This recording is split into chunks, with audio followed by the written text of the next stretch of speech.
రాప్తాడుకి సంబంధించి చూసుకున్నట్టయితే సార్, మీ నియోజకవర్గం అనంతపురంలో పరిటాల రవి అనే ఒక వ్యక్తి మకుటం లేని మహారాజులాగా వెలిగినాడు ఒకానొక టైంలో.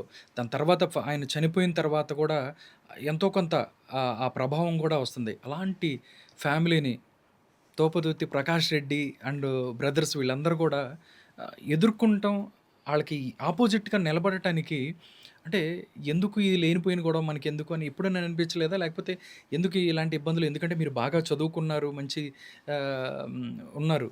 ఎందుకు ఈ రాజకీయాలని మీ ఎప్పుడైనా అనిపించాయా? అంటే అతను మకుటం లేని మహారాజేం కాదండి. హ్మ్. చాలా చిన్న స్థాయి నుంచే వచ్చాడు. ఓకే. చిన్న స్థాయి అంటే నుంచి దాని తర్వాత ఆయన ఎదిగిన విధానం. వచ్చాడు. వాళ్ళు హ్మ్. ఆయన పైన, వాళ్ళ నాయన పైన అందరి మీద కూడా డెకాయిటీ కేసులు, దొంగతనాల కేసులు కూడా అన్నీ ఉన్నాయి. జైల్లోకి కూడా పోయినారు దాంట్లో. ఓకే. ఆయన మంత్రి అయిన తర్వాత ఇటికలపల్లి స్టేషన్ మీద దాడి చేసి రికార్డ్స్‌ను మాయం చేశారు. హ్మ్. సో, ఆయన మాఫియా డాన్‌గా ఎదిగాడు. ఓకే.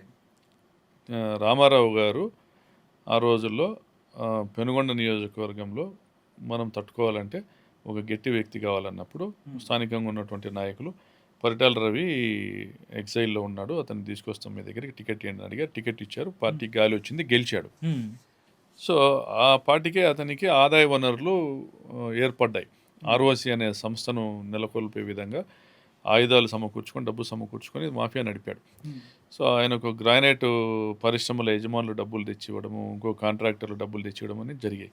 ఆయన మంత్రి అయిన తర్వాత దాన్ని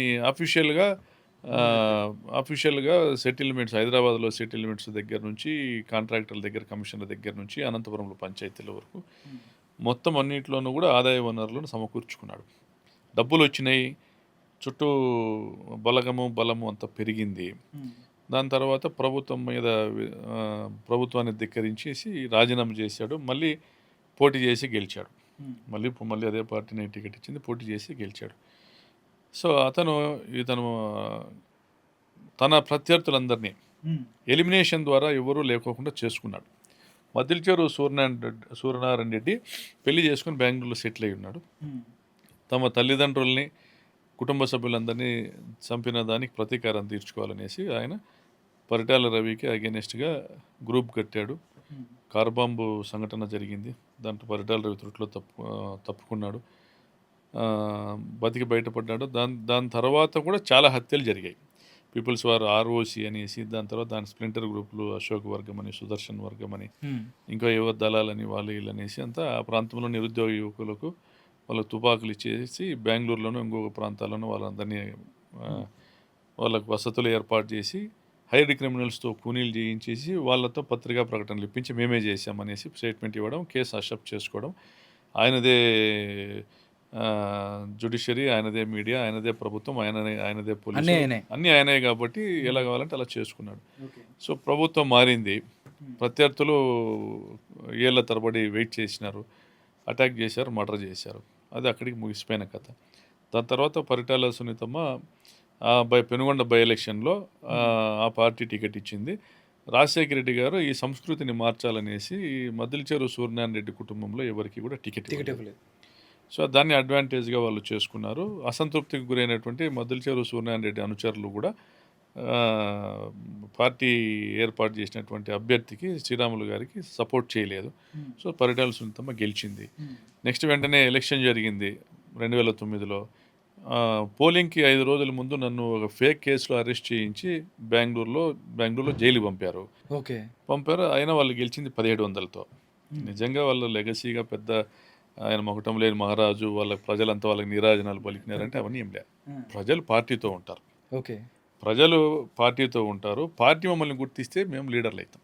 ఓకే. అట్లా పరిటాల రవి అక్కడ లీడర్ అయినాడు. హ్మ్. తర్వాత పరిటాల సునీత వచ్చింది.